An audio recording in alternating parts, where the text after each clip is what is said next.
एवं सब्जियों की ऑनलाइन बिक्री की गई और पंजाब में विशेष रूप से डिजाइन की गई इलेक्ट्रिक वैन से ग्राहकों को घरों पर डिलीवरी की गई।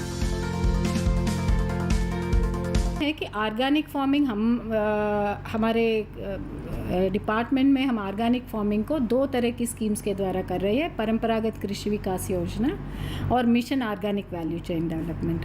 वो नॉर्थ ईस्टर्न रीजन के लिए है, पूर्वोत्तर राज्यों के लिए। तो फिर ये स्कीम, ये जो हमारी फंडिंग है, इस फंडिंग को हम post harvest management infrastructure creation के लिए यूज़ किया जाएगा। ये क्या होता है, जैसे कि आपकी ऑर्गेनिक फार्मिंग का जो भी प्रोड्यूस होता है, इसका सही तरह की लेबलिंग, इसकी जब तक इसकी पोस्ट हार्वेस्ट, जैसे कि आप इसको निकालोगे, लेबलिंग करेंगे, इसका कलेक्शन सेंटर्स पे लाएंगे, इसको अच्छा सा एयर कंडीशन वैन्स की ज़रूरत पड़ता है और इंटीग्रेटेड प्रोसेसिंग यूनिट्स की ज़रूरत पड़ता है। ये सारे के लिए हमें कुछ फंडिंग चाहिए। जो पहले हमारे डिपार्टमेंट का रुझान होता था कि हम प्रोडक्शन तक सीमित रहते, बट अब हम इसको आगे ले जा करके पोस्ट हार्वेस्ट मैनेजमेंट भी ले जा रहे हैं। हमारी एक स्कीम इसी परिप्रेक्ष्य में ऑलरेडी चल रही है पूर्वोत्तर राज्यों में। बट ये जो हमारी ये 1 लाख करोड़ की फंडिंग से क्या होगा कि हमारे जो भी FPOs हैं, जो FPOs का 10,000 FPOs का बात चल रही है, उन FPOs का भी हमारा इनसे फंडिंग मिल सकता है। और दूसरा जो एंटरप्रेन्योर है, यूथ है, वुमेन है, जो ऑलरेडी एग्री एंटरप्रेन्योर के रूप में आज की डेट में काम कर रहे हैं, उन सब के लिए भी इससे लोन मिल सकता है, जिसमें आप सबको पता है कि 3% का सबवेंशन भी है। तो ये बहुत उपयोगदायी होगा और हमारे देश को आत्मनिर्भर कृषि बनाने में सक्षम होंगे।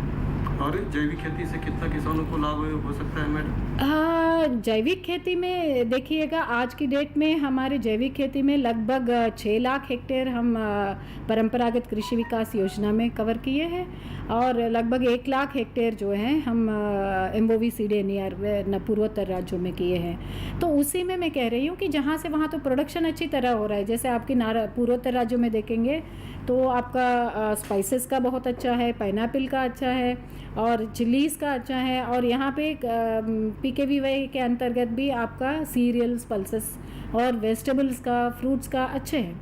बट जब तक वो प्रोसेसिंग नहीं होगा, ये नहीं होगा, इसका हम लाभ उठा नहीं पाएंगे। तो इस वजह से हमें ये जो भी आपकी फंडिंग आई है, इस फंडिंग से एग्री एंटरप्रेन्योर फार्मर्स जितने लोग, माने 6 लाख है तो आपकी देख लीजिएगा, तो लगभग मेरे ख्याल से जितने एंटरप्रेन्योर्स आ सकते हैं सबको लाभदायी होगी ये चीज़। किसानों को खुदरा और थोक खरीदारों से सीधे जोड़ने के लिए जैविक ई-कॉमर्स प्लेटफॉर्म को मजबूत किया जा रहा है। महामारी के दौरान डिजिटल प्रौद्योगिकी का बड़े पैमाने पर उपयोग किए जाने की सख्त आवश्यकता महसूस की गई है और ये निश्चित तौर पर स्वागत योग्य है, क्योंकि इससे सूचना साझा करने की गुणवत्ता से कोई समझौता किए बगैर ही यात्रा, लॉजिस्टिक्स इत्यादि पर होने वाले खर्चों में बचत होगी। दरअसल वीडियो कॉन्फ्रेंसिंग एवं वेबनीर ने फील्ड या संबंधित क्षेत्र में कई और लोगों से संपर्क किए जाने को संभव बना दिया है, जिससे उनके कार्यों में कोई विशेष व्यवधान भी नहीं होता है और जो भौतिक बैठकों में कतई संभव नहीं था। पूर्वोत्तर राज्यों ने ICAR द्वारा विकसित एकीकृत जैविक खेती मॉडल पर आयोजित एक वेबनीर में भी भाग लिया, जिसका उद्देश्य उत्पादकता एवं एकीकृत पोषक तत्व बढ़ाना एवं कीट प्रबंधन करना और इस तरह से किसानों की आय बढ़ाना है। कंपनियों के समक्ष मौजूदा समस्याओं को समझने और राज्यों एवं क्लस्टरों को आवश्यक सहारा देने की जिम्मेदारी संभालने वाली क्षेत्रीय परिषदों के साथ बातचीत को मजबूती प्रदान करने के लिए वीडियो कॉन्फ्रेंस आयोजित की जा रही है और इस प्रक्रिया में किसानों और किसान समूह से सीधी खरीद के लिए नई साझेदारियां की जा रही हैं। तो देखा आपने इस रिपोर्ट में किस तरीके से लगातार जो क्लस्टर हैं जैविक, उनको बढ़ावा दिया जा रहा है।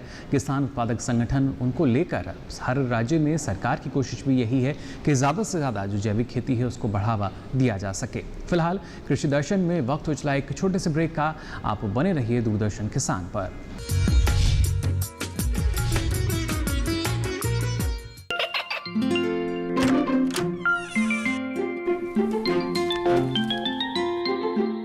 ये क्या हो रहा है? काशवी, इतने कम मार्क्स? काशू, बेटा पढ़ा करो। पढ़ोगी नहीं तो आगे कैसे बढ़ोगी? मम्मा, मैं भी तो आपसे यही कहना चाहती हूँ, पढ़ा करो। आप पढ़ोगे नहीं तो आगे कैसे बढ़ोगे? मतलब? वो देखो। सिर्फ बैक पर छपा ऑर्गेनिक नहीं, ऑर्गेनिक का निशान पहचानिए। पीजीएस ऑर्गेनिक का ये लोगो उन किसानों की पहचान है जो आज भी परंपरागत विधि से रसायन मुक्त खेती कर आपके लिए शुद्ध फसल उपजा रहे हैं। अब समझे मम्मा, अगर मैं प्योर ऑर्गेनिक फूड नहीं खाऊंगी तो अच्छे मार्क्स कहाँ से लाऊंगी? अच्छा बच्चों, जैविक खेती की इस मुहिम को आगे बढ़ाइए, शुद्ध ऑर्गेनिक अपनाइए।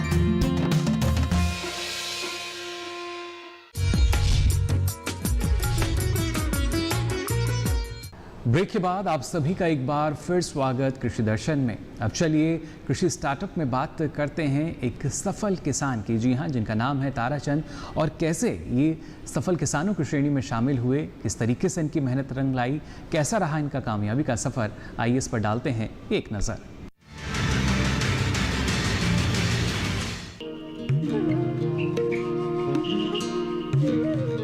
मध्य प्रदेश के नरसिंहपुर जिले में ही पड़ता है खामरिया गांव। यहाँ के अधिकांश लोग खेती बाड़ी से जुड़े हैं। अपने खेतों पर घूमते फिरते और काम करते ये व्यक्ति हैं ताराचंद बेल जी, जो खेतों की जुबान और उनकी जरूरतों को बेहतर ढंग से जानते हैं। यही वजह है कि यहाँ के किसान उन्हें अपने नायक के रूप में देखते हैं। एक ऐसा नायक जो स्थानीय स्तर पर किसानों की समस्याओं से लड़ सकता है, उन्हें लड़ना सिखा सकता है। कई वर्षों तक कृषि को बेहतर ढंग से करने के लिए अर्जित किया गया उनका अनुभव और जानकारियां उन्हें एक विशेष किसान बनाती हैं, जो ये जानता है कि यहाँ का गरीब किसान नफे और नुकसान की जुबान को बेहतर ढंग से समझता है। लिहाजा ताराचंद यहाँ के किसानों को बताते हैं कि जैविक ढंग से खेती उन्हें कितना अधिक फायदा दे सकती है। कुछ वर्ष पहले तक खमरिया गांव का किसान रासायनिक खेती को ही आदर्श मानता था। बावजूद इसके कि रासायनिक खेती न तो किसानों की जरूरतों को पूरा कर पा रही थी और न ही उनके परिवारों के सपनों को कोई नई उड़ान दे पा रही थी। लेकिन जब सोच बदलती है तो सब कुछ बदलता है। ताराचंद बेल जी का जन्म खमरिया गांव के एक परंपरागत किसान परिवार में हुआ। ताराचंद का बचपन गांव के एक सामान्य बालक की तरह ही गुजरा। समय बीतता गया और देखते ही देखते ताराचंद ने 12वीं तक की शिक्षा गांव के स्थानीय स्कूल में पूरी कर जब आगे पढ़ने का फैसला किया, तब घर की आर्थिक स्थिति कमजोर होने के कारण उन्हें अपनी आगे की शिक्षा हासिल करने के सपने को छोड़ना पड़ा। लेकिन ताज्जुब की बात तो ये थी कि उनके पिता के पास खेती के लिए 16 एकड़ जमीन होने के बावजूद उनकी आर्थिक स्थिति इतनी दयनीय स्थिति में पहुंच चुकी थी, जिससे परिवार की जरूरतें तो दूर, भरण पोषण भी खींचतान से ही पूरा हो पाता था।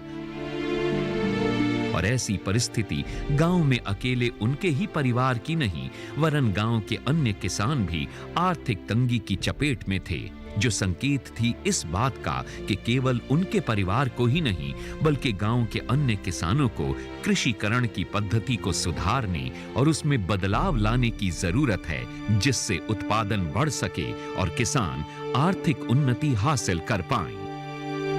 ताराचंद अपने खेतों की दशा को बदलने के लिए कृषि क्षेत्र में ज्ञान और जानकारियां अर्जित करने के अवसर की तलाश में जुट गए और उन्होंने उन लोगों से मिलना शुरू किया जो उनकी सहायता कर सकते थे। इसी दौरान ताराचंद को चित्रकूट में स्थित दीनदयाल शोध संस्थान में काम करने का अवसर मिला, जहां उन्हें संस्थान की एक योजना समग्र ग्राम विकास के अंतर्गत 5 गांवों के लिए काम करना था।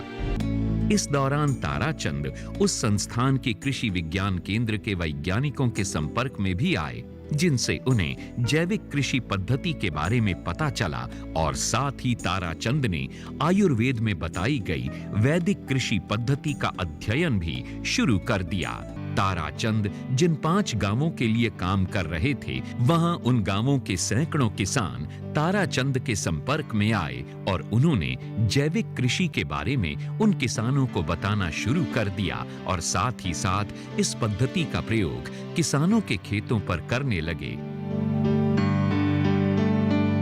जैविक खेती के प्रयोगों से साल दर साल किसानों के खेतों में आए परिवर्तन और उत्पादन के परिणामों का विश्लेषण भी करते गए, जिससे उन्हें इस बात की भी अच्छी समझ होने लगी कि प्रयोग की कौन सी तकनीक ज्यादा कारगर सिद्ध होती है।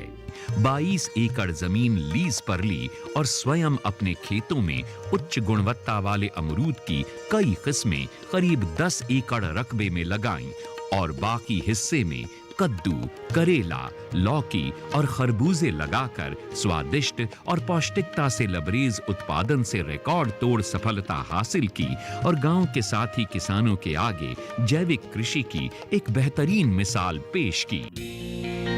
ताराचंद बेल जी ने अपनी कड़ी मेहनत और लगन से न केवल अपनी दुनिया बदली है, बल्कि अपने क्षेत्र के किसानों की भी दुनिया बदल डाली है। आज जो आत्मविश्वास और सुकून ताराचंद जी के चेहरे पर दिखाई देता है, वही यहाँ के दूसरे किसानों के चेहरों पर भी देखा जा सकता है।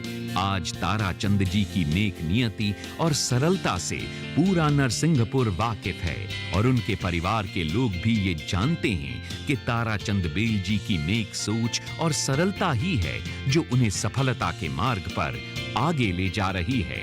ताराचंद बेल जी की लोकप्रियता जैविक कृषि करने वाले किसानों के बीच लगातार बढ़ती ही जा रही है और इसके साथ ही बढ़ रहा है उनका सफलता के नए नए कीर्तिमान स्थापित करने का जज्बा। हम उम्मीद करते हैं कि वो भविष्य में भी जैविक कृषि की कई और नई तकनीकों को खोजकर कृषि जगत को प्रगति और विकास प्रदान करने में ऐसे ही सहयोग देते रहेंगे।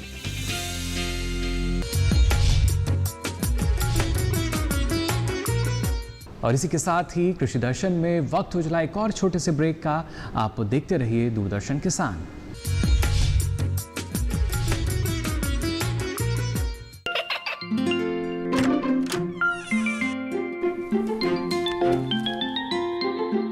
ये क्या हो रहा है? काशवी, इतने कम मार्क्स? काशू बेटा पढ़ा करो, पढ़ोगी नहीं तो आगे कैसे बढ़ोगी? मम्मा मैं भी तो आपसे यही कहना चाहती हूँ, पढ़ा करो। आप पढ़ोगे नहीं तो आगे कैसे बढ़ोगे? मतलब? वो देखो, सिर्फ बैक पर छपा ऑर्गेनिक नहीं, ऑर्गेनिक का निशान पहचानिए। पीजीएस ऑर्गेनिक का ये लोगो उन किसानों की पहचान है जो आज भी परंपरागत विधि से रसायन मुक्त खेती कर आपके लिए शुद्ध फसल उपजा रहे हैं। अब समझे मम्मा, अगर मैं प्योर ऑर्गेनिक फूड नहीं खाऊंगी तो अच्छे मार्क्स कहाँ से लाऊंगी? अच्छा बच्चों, जैविक खेती की इस मुहिम को आगे बढ़ाइए, शुद्ध ऑर्गेनिक अपनाइए।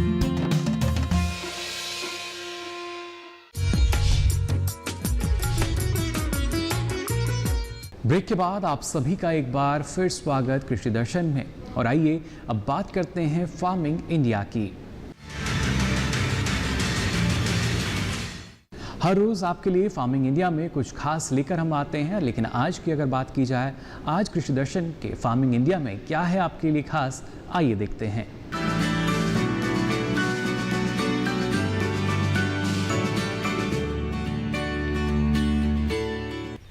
किसान भाइयों, मैं ये बताना चाहता हूँ कि सिर्फ स्प्रे करना ही काफ़ी नहीं है। अगर सिर्फ स्प्रे ही करेंगे तो कई बार इससे नुकसान होता है और कीटों का निदान भी नहीं हो पाता है। स्प्रे करने से पहले कुछ छोटी छोटी बातें हैं जिनको ध्यान में रखना आवश्यक है। अगर इन छोटी छोटी बातों को ध्यान में रखेंगे तो आपको स्प्रे करेंगे तो उसका रिज़ल्ट काफ़ी अच्छा मिलेगा। सबसे मुख्य है मित्र कीट। जैसे कि हमारे खेतों में हानिकारक कीट होते हैं वैसे ही मित्र कीट भी साथ साथ होते हैं।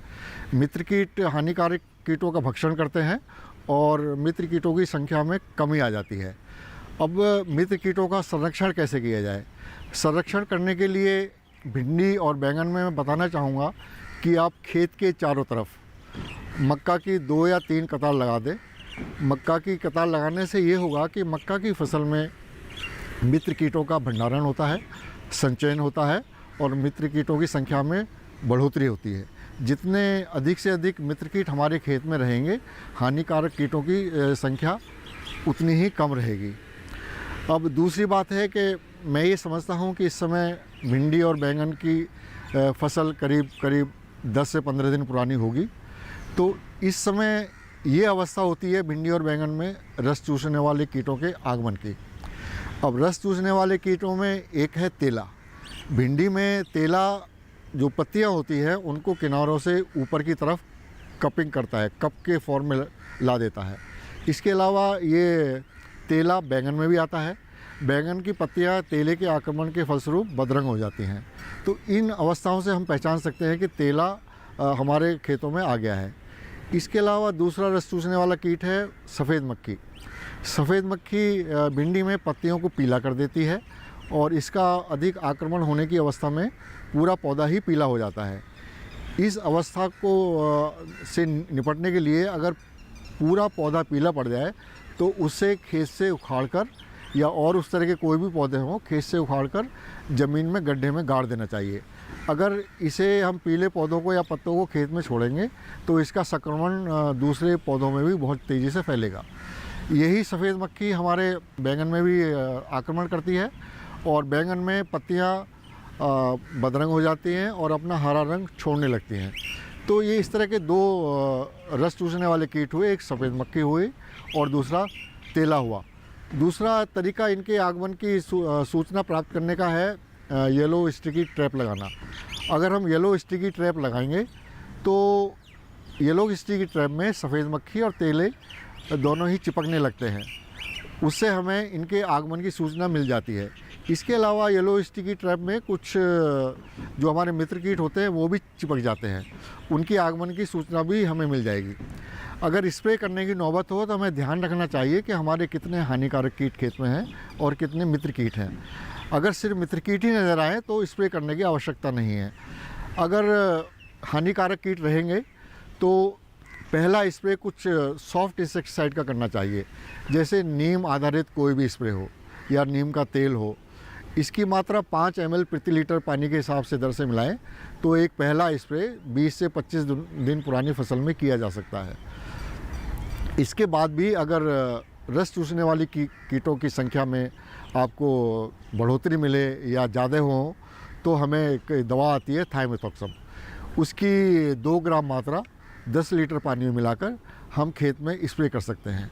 तो इससे एक नीम आधारित कोई भी कीटनाशक और दूसरा थाइमेथॉक्सम, अगर हम 2 स्प्रे करेंगे तो हमें रस चूसने वाले कीटों से भिंडी और बैंगन में काफ़ी उनकी संख्या को कमी करने के लिए काफ़ी सहायता मिलेगी।